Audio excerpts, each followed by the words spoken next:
Harmonies, harmonizing in the city. Too much? I wish I could harmonize, but I can't. I'm not that musical. My wife tells me I sound great, but I don't have the guts to do it in public. I am from the Mid-South area, born in Greenville, Mississippi, but lived in every little town near Memphis until high school. Wound up in Memphis for high school, and then so I kind of dug into Memphis when that happened. Lived out in West Texas and Southern Georgia, and now I'm back in Memphis for the last 12 years. I created a photo booth out of an old camper called America back 12 years ago. It was just a portrait project, so that kind of wound up with a life of its own. And it's still around, although, once COVID happened, we kind of shut that down. And during COVID, I shot 835 homes, thousands of people over the course of 2.5 months. And this exhibit that's here at Crosstown Arts is the printed version of that. The stuff that I like to do is probably not like the tourist world of stuff to do. I love just driving around neighborhoods systematically and just looking at people and houses and stuff that's thrown away, and looking down the alleys and going to find crosswalks that go over the interstate, and looking in dumpsters, and businesses closed and businesses that are new and more, just whatever the stuff. Like I found a sunken boat down on McKellar Lake not long ago. That was pretty interesting just to look at, but definitely as a photographer, all of those things lend themselves like exploring and documenting. I just eat at home not necessarily because of COVID, but as I get older, if I eat pizza or burgers all the time, it's no good for me. But if I had to choose pizza or burger, I'd probably choose a burger. Well, they would have been challenges years and years ago, but with the experience of living and knowing that time goes by whether you do nothing or do something, it's not that hard for me to get busy doing something, because I know if I do nothing, time's going to go by and I'm still there in the same spot. So when I'm tasked with having to print and hang 700 and something photos, I don't think about how daunting it is. I just know it's one step at a time, so I just start working. And I know that oversimplifies the idea of being motivated, but I can now envision the end product, and that is exciting enough to get me off my ass for something like this. And it's a different story when you just feel like, well, what's the next thing? I'm usually thinking about what the next thing is, what the future is, instead of thinking about what I've done in the past. So when it comes to this exhibit, I'm not thinking about it as much as, how do I expand on this? I'm thinking about what's next. So thinking about what's next keeps me going as well. It wasn't ever intended to be an exhibit in the beginning. It was, we shut down, and I don't like doing nothing. So I listened to the rules of COVID, like stay away from people, a certain amount of space, and so on. And once I started shooting some friends through being outside their house and then inside their house, it lent itself to an interesting portrait style, like through windows, through reflections, and so on. And I've always worked really quickly, so each one of these photo shoots was 15 minutes. So I wouldn't spend half the day or even an hour at people's house. I would shoot for 15 minutes and then go to the next house. So by working that quickly, and also my wife helping a lot with scheduling things, that's why I have 830 something homes visited, because it wasn't just, it was all day, every day. It wasn't something that was simple or easy. It was just that I kept busy every day doing it, and I didn't stop until, I was exhausted and the weather got hot as hell, and my car doesn't have air conditioning, so all those things kind of made it slow down. I don't think I have any of that. I would just be like a big hug, A big hug. A big hug to Memphis. That's what we need. Every day. That's what Memphis needs. Every day, for sure. So walk up and hug the camera. Yeah. Yeah, you got a different way of interviewing. I like it. Don't leave me now. Like this guy too, I ran into him, and he figured it out. He was like, "This is what people are going to buy during COVID."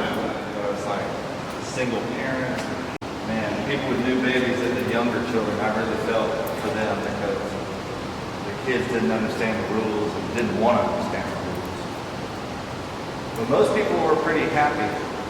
I mean, despite the stoic faces, those are what I directed them to do.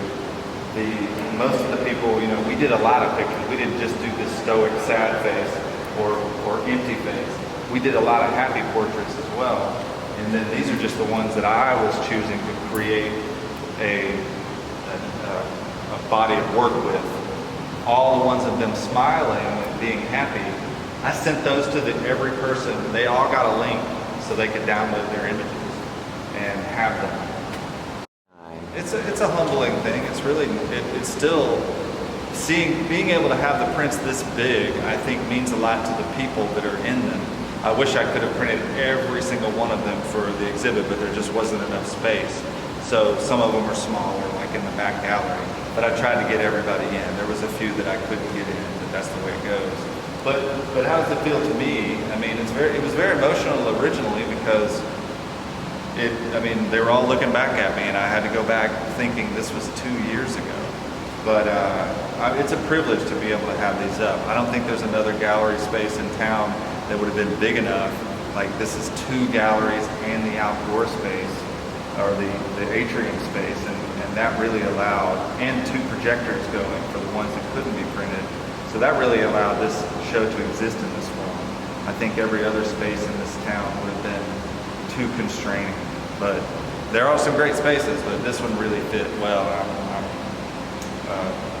as they say, honored to be able to do this. I'm lucky, for sure.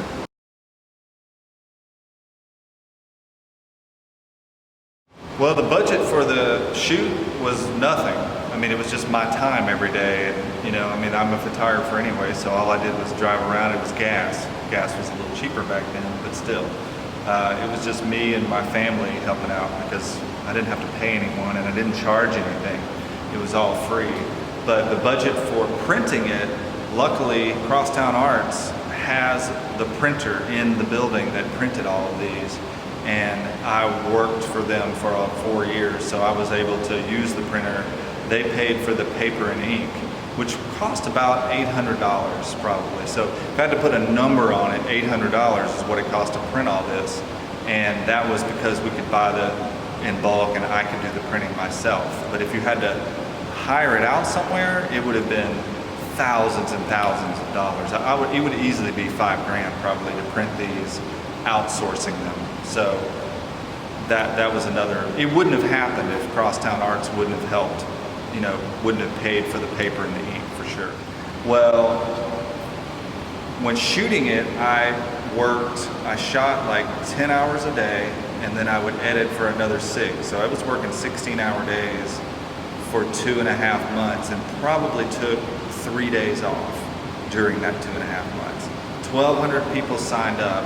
I was able to shoot 835, so my goal was trying to get those 1,200 people, and because they kind of haunts me that I wasn't able to get everybody, but yeah, so that was the goal. And then printing it myself took another probably 2 weeks of time, and then hanging it took 2 or 3 days. The advice I have is just constantly move forward.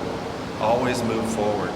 I mean, it is smart to look back on what you've done and see how you can, these days, monetize it, capitalize on it, use it.